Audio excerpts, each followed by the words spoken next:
સાબરકાંઠા લોકસભા બેઠક પર ઉમેદવારી પત્ર ચકાસણી પૂર્ણ થઈ હતી, જેમાં કોંગ્રેસ અને ભાજપના ડમી ઉમેદવારના ફોર્મ રદ થયા હતા. સાબરકાંઠા લોકસભા બેઠક પર ઉમેદવારી પત્ર ચકાસણી પૂર્ણ થઈ હતી, જેમાં સાબરકાંઠા બેઠક પર કુલ 21 ઉમેદવારો પૈકી 29 ઉમેદવારી પત્ર ભર્યા હતા.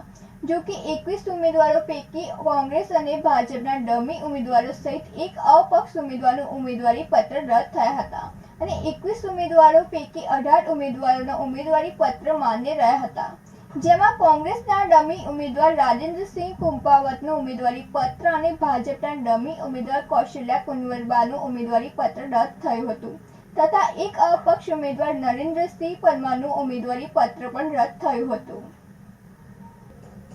સુરેશ થોરી સાથે નંદિની જોશી, સિટી ન્યૂઝ, હિંમતનગર. હિંમતનગરના વક્તાપુર જૈન મંદિર પાસે વેગન આર કારે પલટી મારી હતી, જેમાં એકનું મોત નીપજ્યું હતું અને બેને ઈજાઓ પહોંચી હતી. સાબરકાંઠા જિલ્લાના હિંમતનગર શહેરના વક્તાપુર જૈન મંદિર પાસે વેગન આર કારે પલટી મારી હતી, જેમાં એકનું મોત અને બેને ઈજાઓ પહોંચી હતી. જેમાં આજે વહેલી સવારે જૈન મંદિર પાસે કાર વીજ થાંભલા સાથે ટકરાઈને પલટી મારી હતી અને આ કાર વડાલીથી હિંમતનગર આવતા સમયે અકસ્માત સર્જાયો હતો, જેમાં હિંમતનગરના 3 યુવાનો વડાલી લગ્ન પ્રસંગમાં ઇવેન્ટ કાર્યક્રમ પૂર્ણ કરીને ઘરે આવતા આ ઘટના બની હતી.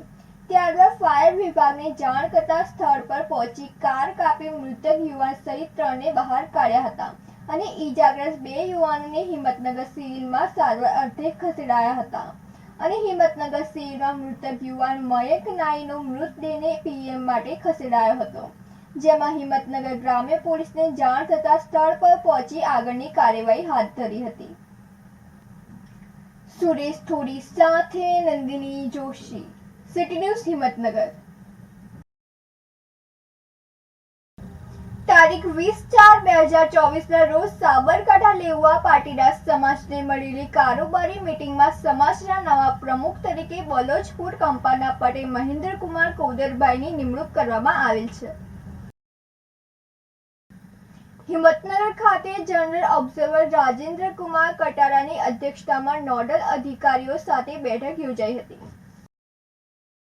લોકસભા સામાન્ય ચૂંટણી 2024 અંતર્ગત કેન્દ્રીય ચૂંટણી પંચ દ્વારા સાબરકાંઠા સંસદીય મતદાર વિભાગમાં જનરલ ઓબ્ઝર્વર શ્રી રાજેન્દ્રકુમાર કટારની અધ્યક્ષતામાં નોડલ અધિકારીઓ સાથે બેઠક કલેક્ટર કચેરી હિંમતનગર ખાતે યોજાઈ હતી. આ બેઠકમાં ઓબ્ઝર્વરશ્રીએ સાબરકાંઠા મત વિભાગના મતદારો અંગે ચિતાર મેળવ્યો હતો.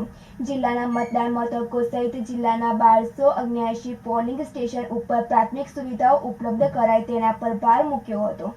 જિલ્લાના કુલ 1922 દિવ્યાંગ મતદારો પૈકી મતદાનના દિવસે કેટલાક દિવ્યાંગ મતદારોને વ્હીલચેરની જરૂરિયાત જણાશે તેની અદ્યતન વિગતો રાખવા સૂચન કર્યું હતું. વધુમાં નિરીક્ષકશ્રીએ સાબરકાંઠા જિલ્લાની ગ્રામ પંચાયતોમાં વધુમાં વધુ મતદાન થાય તે માટે પંચાયતો વચ્ચે મતદાન માટે તંદુરસ્ત હરીફાઈ થાય તેમજ નરેગાના કામદારોમાં મતદાન અંગે જાગૃત થાય તે માટેની કામગીરી કરવા અંગે જણાવ્યું હતું. તે ઉપરાંત તેમણે થર્ડ જેન્ડર અને સંવેદનશીલ આદિમ જૂથો એવા કાથોડી લોકો 100% મતદાન કરે તે માટે અનુરોધ કર્યો હતો. મતદાનના દિવસે ગરમીના કારણે મતદારોને હીટ વેવ સામે સંરક્ષણ સહિત પ્રાથમિક સુવિધા મળી રહે તે માટે આશા વર્કરની નિમણૂક અંગે ચર્ચા કરવામાં આવી હતી. આ બેઠકમાં જિલ્લા ચૂંટણી અધિકારી નેમેશ દવે, જિલ્લા વિકાસ અધિકારી હર્ષદ વોરા, નિવાસી અધિક કલેક્ટર કૃષ્ણા વાઘેલા, નાયબ ચૂંટણી અધિકારી ભૂમિબેન કેશવાલા સહિત વિવિધ અમલીકરણ નોડલ અધિકારીશ્રીઓ ઉપસ્થિત રહ્યા હતા. માહિતી બ્યુરો સાથે તનિષા પરમાર, સિટી ન્યૂઝ, હિંમતનગર.